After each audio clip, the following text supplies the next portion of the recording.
लेकिन आज तो नहीं है। आज हम दूसरों पर अभी वहीं पर हम बैठे थे तो बात आपस में हो गई। मुझे गुस्सा सा एकदम ऐसा लगा कि मुझे गुस्सा आ रहा, लेकिन मुझे गुस्सा नहीं आता। मैं आपको बताऊं ये बात मैंने क्यों कही, क्योंकि जब हम आपस में एक नहीं है तो दूसरा तो आप पर राज करेगा ही करेगा। चमार जाति में चार जातियां। चमार कहता है कि मैं उच्च हूं, जाटव कहता है मैं उच्च हूं, कहता है। दूसिया कहता है मैं उच्च हूं और पूर्विया कहता है मैं उच्च हूं। चमार धानु के घर रोटी नहीं खाता, कठोरिया धोबी का खाना नहीं खाता, उससे छुआछूत बनाता है। और चमार पासी धोबी धानु ये सब वाल्मीकि से बनाते हैं और फिर कहते हैं एससी ही एससी है, कहते हैं। जब एससी में ही हम एक नहीं है तो हम पर राज दूसरा तो करेगा ही। दोस्त फिर ब्राह्मणों को क्यों करते हो भाई? अगर हमारी बात में दम हो तो एक बार ताली बजाओ, है दम? जब तक हम एक नहीं होंगे, जिस तरीके से ये जो फूल अलग अलग हैं, अलग अलग फूल हैं, इनको माला नहीं बोला जा सकता।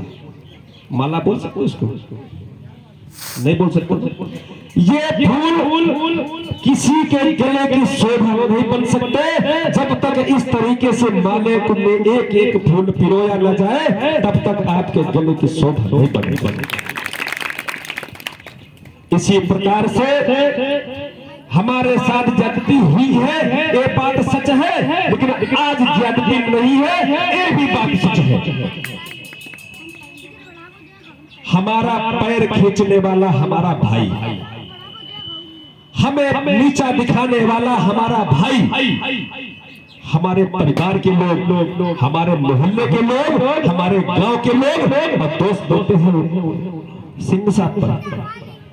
बाबा साहब को पढ़ाने वाले ब्राह्मण, बाबा साहब को गुरुजी ब्राह्मणों ने पढ़ाया। उतना व्यवस्था थी कि बाबा साहब को स्कूल में बाहर बैठकर पढ़ना होता था। आज वही ब्राह्मण गुरु आज आपके घर जा करके बच्चों से कहता है अपने बच्चों को स्कूल भेजो। स्कूल चलो अभियान के तहत घर जाते हैं मास्टर के नहीं जाते या नहीं जाते? घर घर जब मास्टर आज जा रहा है तो फिर आज हम शिक्षा से पीछे क्यों? किसकी कमी है ये जो आज हम दूसरों पर दोष मरते जा रहे हैं और शिक्षा से हम वंचित होते जा रहे हैं और दोष दूसरों पर मर रहे हैं। बाबा साहब डॉक्टर भीमराव अंबेडकर ने भारतीय संविधान में धर्म एवं धर्म की स्वतंत्रता का अधिकार दिया है।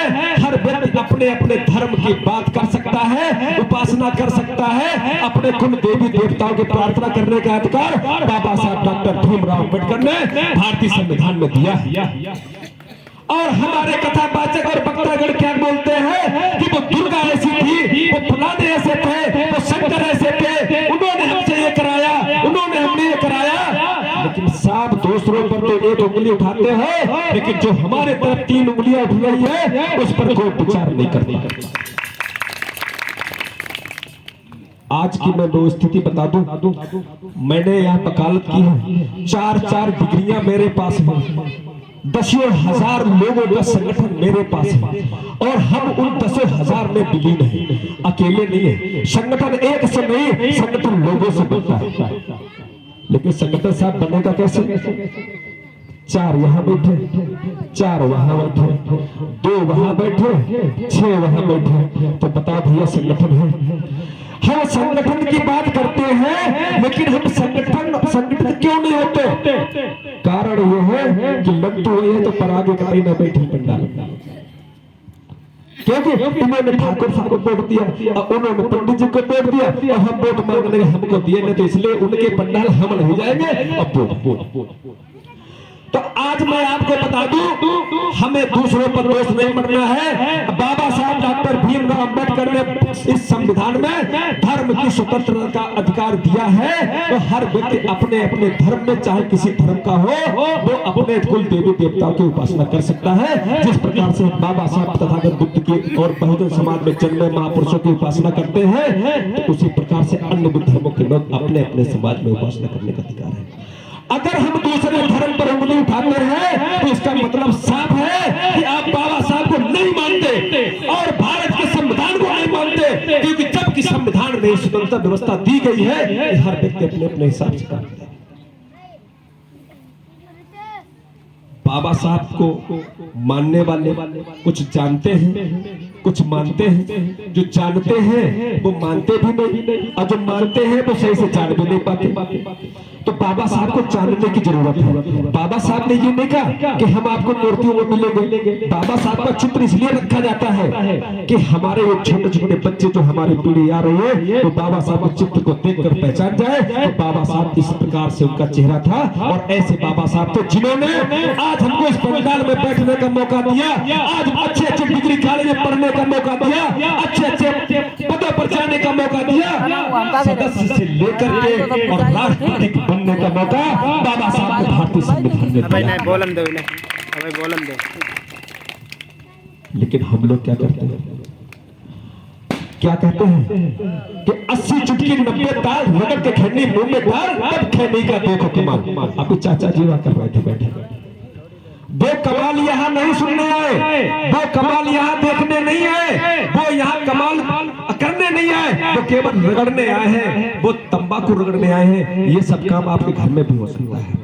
मैंने कहा है नशा नाश की जड़ है, जिसने नशा किया है उसका घर चल कर देखो। शराब ने रिश्तेदारी खत्म करा दी, गांजा ने हर व्यक्ति को गांज कर रख दिया, भांग ने लोगों की मत को भंग कर दिया। इस प्रकार से जो व्यक्ति नशा करता है ना तो वो चारों तरफ से मारा जाता है, समाज में उसका सम्मान चला जाता है। आज अगर मैं यहाँ पर हूँ आप सबके प्यार की वजह से हूँ, आप लोगों ने हमको यहाँ तक पहुँचाया, मेरे पिताजी ने मजदूरी करके वकालत की सिखाई, आज मैं वकील हूँ। मैं चाहता हूँ कि हमारे हर घर में एक वकील हो, हर घर में एक डॉक्टर हो, हर घर में एक इंजीनियर हो। लेकिन साहब बताओ ये कैसे संभव होगा? है कोई रास्ता? कोई रास्ता है?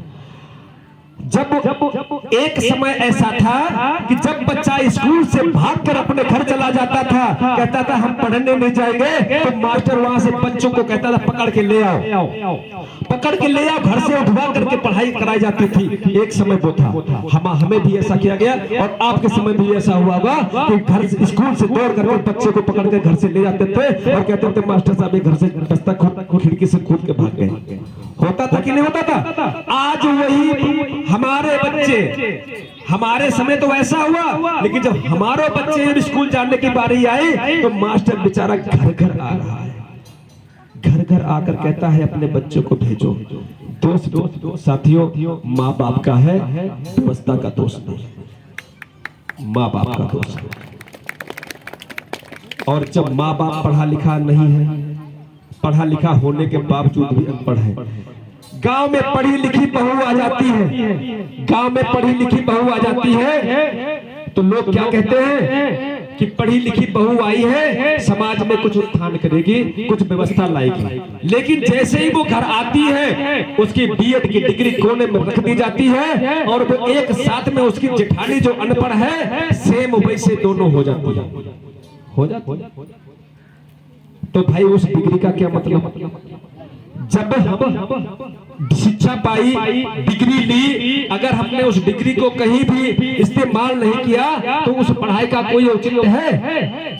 जवाब दो मेरे भाषातियों, कोई औचित्य है उस शिक्षा का? मैंने वकालत कर ली और वकालत करने के बाद में अगर मैं कचहरी में न बैठा और मैंने आपके मुकदमे में लड़े, आपको सलाह न दी, आपकी व्यवस्था न देखी, तो हमारी वकालत का क्या मतलब? हमने बीएड किया, एमएड किया, अगर हमने लोगों को नहीं पढ़ाया, बच्चों को नहीं पढ़ाया, तो हमारी उस शिक्षा का क्या मतलब है? कोई मतलब? आप बड़ी बड़ी बिल्डिंगें बना दीजिए, उसमें कोई रहने वाला ना हो तो उस मकान के क्या महत्व? कोई महत्व है? यहाँ आप मूर्ति लगा दिए, अगर यहाँ कोई कार्यक्रम ना हो, कोई व्यक्ति इसके झांकने ना आए, तो यहाँ मूर्ति का कोई मतलब है? जो व्यवस्था हमको मिली है हमें उस व्यवस्था का उपयोग और उपभोग करना चाहिए।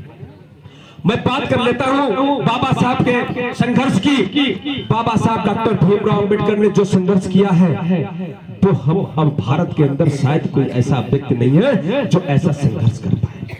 लेकिन हम उस संघर्ष को याद तो दिला सकते हैं। याद दिला सकते हैं बाबा साहब के संघर्ष को।